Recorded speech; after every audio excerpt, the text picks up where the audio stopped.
Welcome back. I am Vivek Bindra.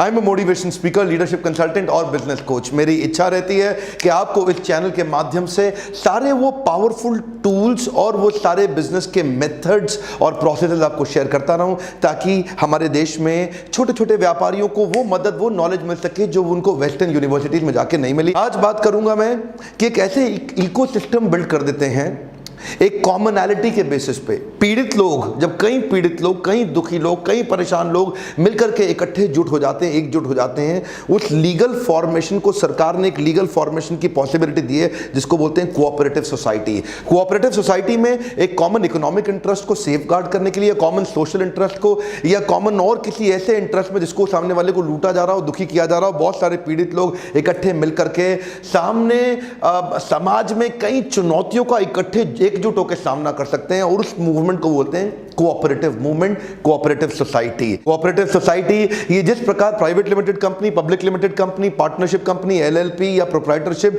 इसी प्रकार इसको भी एक लीगल स्टेटस दिया गया है।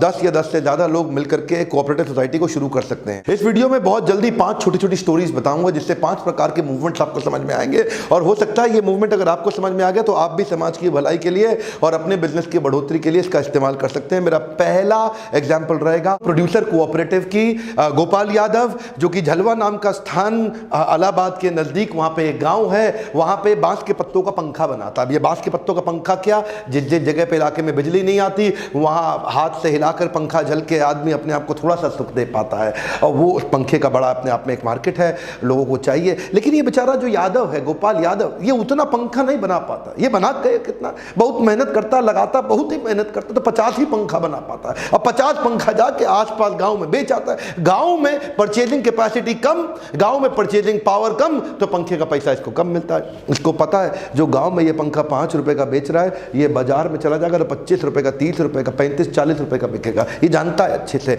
लेकिन सोचा यार 25-50 पंखा लेके कहां जाएगा इतना दूर, और फिर आएगा क्या बचेगा, कितनी मेहनत लगेगा। अब ये सोचे कि मैं अगर जाऊं बाहर तो मेरे को कम से कम 500 पंखा लेके जाना चाहिए, तब जाने का 1000 पंखा लेके जाना चाहिए, तब जाने का फायदा हो। अब ये सोचा 1000 पंखा बनाऊं कैसे, मेरे पास मशीन नहीं है, मेरे पास मैन पावर नहीं है, मेरे पास कैपिटल नहीं है, मेरे पास इंफ्रास्ट्रक्चर नहीं है, मेरे पास तो कोई जमीन नहीं, मेरे पास तो कुछ भी नहीं है, मैं कहां से 2000-5000 पंखा बनाऊं। यही आती है बात प्रोड्यूसर कोऑपरेटिव की। ऐसे कई पंखा बनाने वाले लोग जब इकट्ठे हो जाएंगे आपस में, और एक मिल करके एक पढ़े लिखे आदमी को मैनेजमेंट में डालें जो चोरी ना करे, जो उनको तंग ना करे, जो ट्रस्ट वर्दी हो, और मिल करके एक मैनेजमेंट तैयार कर लें, और ये सब पंखा झलने वाले मिल करके बाजार से लोन ले लें, बैंक से लोन लें, मशीन सेटअप करें और हाई स्पीड पे बहुत सारे पंखे बनाएं। वही पंखा जो आज 5 रुपए का बेच रहे हैं, वही जाकर के मार्केट में 40 रुपए का बेच पाएंगे। मार्जिन बढ़ जाएगा, कमाई होगी, जिसकी जितनी कैपिटल उसमें उतना बढ़ता चला जाएगा। इसको और समझना चाहते हैं, मेरी पुरानी केस स्टडी लिज्जत पापड़ की आपने देखी होगी, अगर नहीं देखी देख लीजिए, मजा आ जाएगा। अमेजिंग केस स्टडी है लिज्जत पापड़ की। Farmers cooperative society. फार्मर्स की पीड़ा को तो आप जानते हैं, आप पहचानते हैं। महाराष्ट्र के अंदर क्या हुआ आपने देखा, मुंबई तक के लोग पहुंच गए। फार्मर्स हमारे देश के आज सुसाइड कर रहे हैं, आत्महत्या कर रहे हैं, कर्जा चुका नहीं पा रहे हैं, जमीनें बेचनी पड़ रही है। क्यों ऐसा हो रहा है? क्योंकि उनको ठीक पैसा मिल नहीं पाता उनके लिए मार्केट में। तो आज एक कहानी शुरू करूंगा। साउथ कश्मीर का एक प्यारा सा इंसान गुलाम मोहम्मद, इसके पास एक भैंस थी जिससे ये उत्पादन करता था 12 लीटर दूध का। ध्यान दीजिएगा, 2 लीटर ये घर में यूज करता था, 10 लेकर के बाहर बाजार में जाता था कि भैया 10 लीटर दूध मैं बेचना चाहता हूं, क्योंकि इसको उत्पादन में मेरा को कुछ खर्चा लगा, वो खर्चा निकलेगा, कुछ पैसा बचेगा। जिसको ये दूध बेचने जाता था वो उसको 18 रुपए लीटर देता था। कहता था मुझे मार्केट में जाना है, मुझे आगे जाकर के देना है, मेरे खर्चे हैं, वो उसको 18 देता था। 18 रुपए लीटर में इस 18 रुपए लीटर इसको मिलता था। मार्केट का रेट 40 रुपए लीटर का था। बीच का पैसा वो मिडिलमैन बीच में खा जाते थे। अब ये उनसे बहस करे तो वो माने नहीं, इसका अपना खर्चा भी ना निकल पाए। तो एक दिन गुलाम मोहम्मद ने सोचा क्यों ना ऐसा करूं कि मैं खुद ही शहर चले जाऊं और मैं खुद जाकर के शहर में दूध बेचा। उसमें क्या दिक्कत है, बीच में मिडिल मैन की मुझे जरूरत ही नहीं। अब वो शहर जाने के लिए उसको चाहिए थी मोटरसाइकिल। मोटरसाइकिल वो खरीदने गया वहां पे साहूकार से मोटरसाइकिल खरीदने गया, तो वहां पे उसको 5% ब्याज पे उसने मोटरसाइकिल दी, यानी कि कर्जा दिया जिससे मोटरसाइकिल खरीदे वो।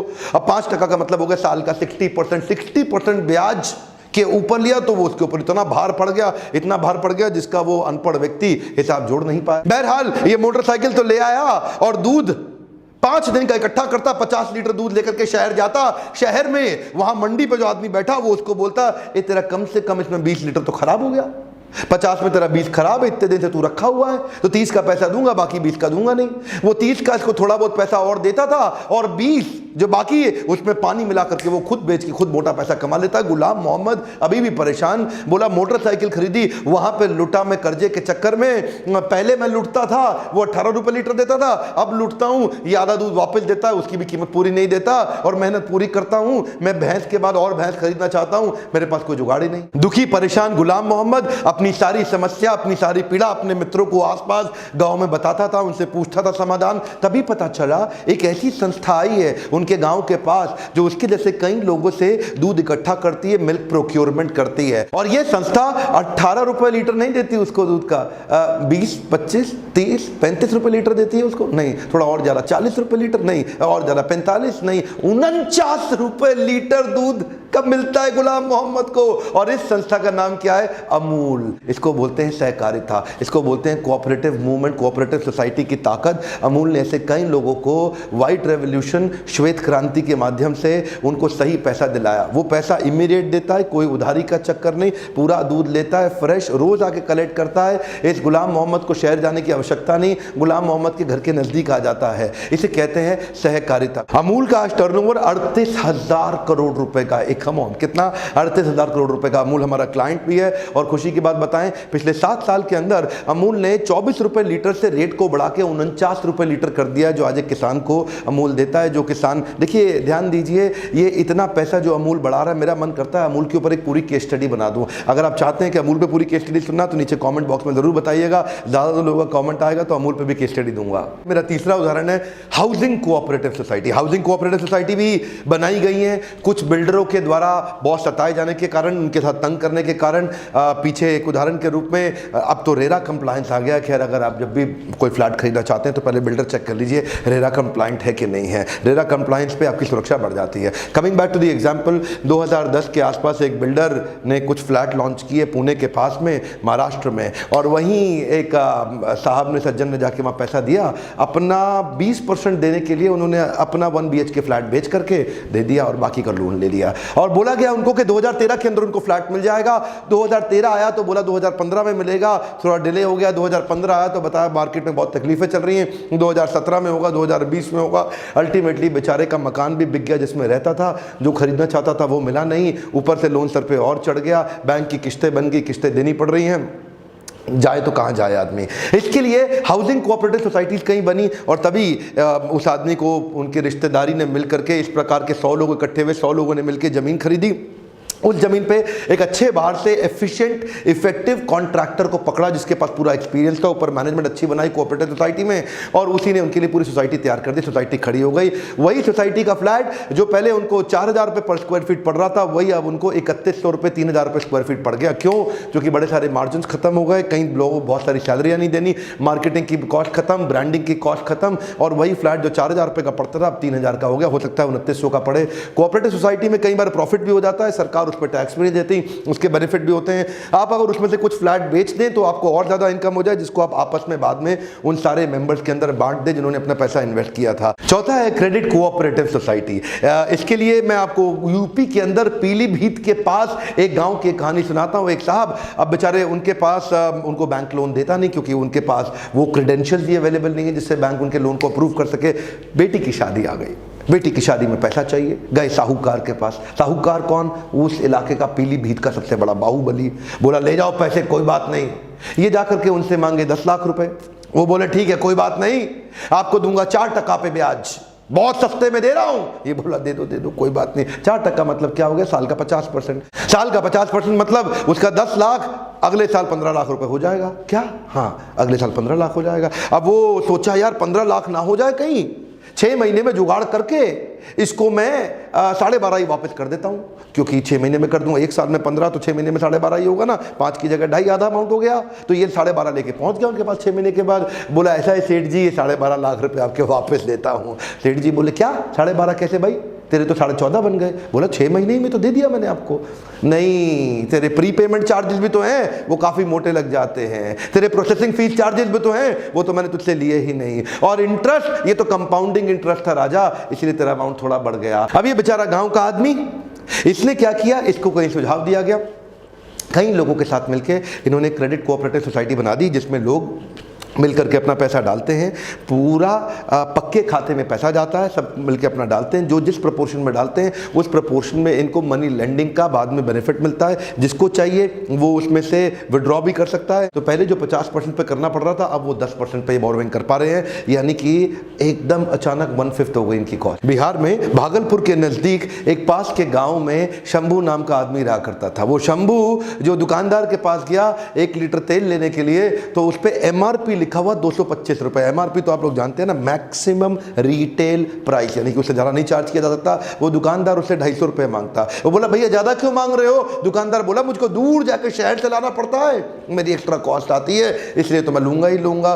शंभू बेचारा दुखी, शंभू उससे बहस करे, वो आदमी माने नहीं। वही दुकानदार, वही लाला जी जब सब्जी खरीदते हैं, जो सब्जी का प्रोड्यूसर है उससे खरीदते हैं, तो उनके तराजू ऐसा है कि उससे खरीदते हैं 10 किलो और मिल जाती है 11 किलो, बेचारे की 1 किलो फालतू निकल जाती है। और जब वो शंभू को बेचते हैं तो शंभू को बेचते हैं 10 किलो, शंभू को मिलती है 9 किलो, तो शंभू को 1 किलो कम मिलती है। तो खरीदने वाले से 1 किलो निपटा गए, बेचने वाले को भी 1 किलो निपटा गए। इसको क्या बोलते हैं? इसको बोलते हैं चोर बाजारी। इतना ही नहीं, जब कोई सीजन का समय आता है तो अडल्ट्रेशन भी करते हैं, मिलावट भी करते हैं। यही जब दूध बेचते हैं तो उसमें पानी मिला देते हैं, केमिकल मिला देते हैं। जब मिठाई बेचते हैं तो मावे के अंदर गलत चीज़ें और मिला देते हैं। जब कुछ रंग बेचते हैं तो उसमें कुछ मिलावट। जो चीज़ बेचते हैं वो मिलावट से भी ये पैसा कमाते हैं। इसको बोलते हैं बहुत बड़ी चोर बाजारी। 1948 में स्वतंत्रता मिलने के जस्ट बाद कुछ मजदूरों ने मिलकर मुंबई के अंदर अपना बाजार नाम की संस्था की स्थापना करी। ये भी एक कोऑपरेटिव मूवमेंट। और देखिए कोऑपरेटिव सोसाइटी आज 150 करोड़ का टर्नओवर हो गया, इनके 80 से ज़्यादा आउटलेट हो गए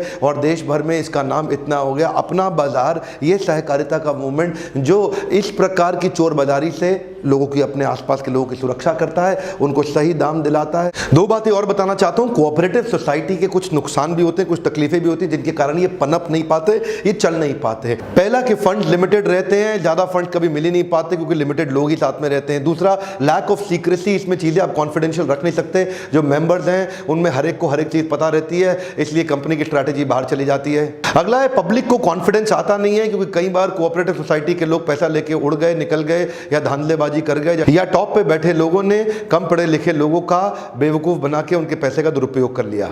कई बार कम शिक्षित लोग उसको करते हैं तो मैनेजरियल स्किल की कमी होती है, तो lack of managerial skills. Efficiently ना चलाया जाए तो लॉस भी हो सकता है। अलग अलग प्रकार के लोग इकट्ठे आते हैं तो आपस में कॉन्फ्लिक्ट अमंग मेंबर्स, ये भी एक चुनौती है।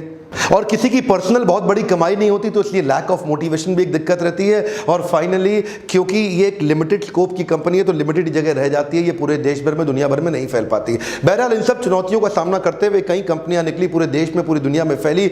अमूल उनमें से उदाहरण है, लिज्जत पापड़ उदाहरण है। आप चाहते हैं क्या उनके ऊपर मैं और उदाहरण और केस स्टडी बनाऊं, तो अमूल के ऊपर पूरी केस स्टडी बनाने की इच्छा तो रखता हूं। और दूसरी बात बताऊंगा, कोऑपरेटिव सोसाइटी बनाने की प्रक्रिया क्या है, उसका मैं नीचे आपको डिस्क्रिप्शन में लिंक दूंगा। आप फेसबुक अकाउंट पर जाइए, वहां पूरा आपको प्रोसेस का शीट मिल जाएगा। अगर आप अपनी कोऑपरेटिव सोसाइटी बनाना चाहते हैं तो किन स्टेप्स को फॉलो करना चाहिए। बहरहाल 100 बात की एक बात, एजुकेशन पे, अपनी लर्निंग पे इन्वेस्ट करना ही चाहिए। मैं कई प्रकार के ट्रेनिंग प्रोग्राम्स कर रहा हूं, जिसमें लीडरशिप फनल भी है। इसके अलावा भी बाउंस बैक सीरीज, मैं देश भर में छोटे छोटे शहरों में जाकर के बाउंस बैक सीरीज के इवेंट कर रहा हूं। ये 2 अलग अलग फोन नंबर है, दोनों में से किसी में भी आप काउंसलर को फोन करके पूछ सकते हैं आप किस प्रोग्राम में जाना चाहते हैं। नीचे कॉमेंट बॉक्स के मैंने आपको बता ही दिया, आप अगला केस स्टडी कौन सा देखना चाहेंगे डिस्क्रिप्शन में चेक कर लीजिएगा लिंक। सहकारिता को खोलने और बड़ा करने के लिए किन स्टेप्स को फॉलो करना चाहिए।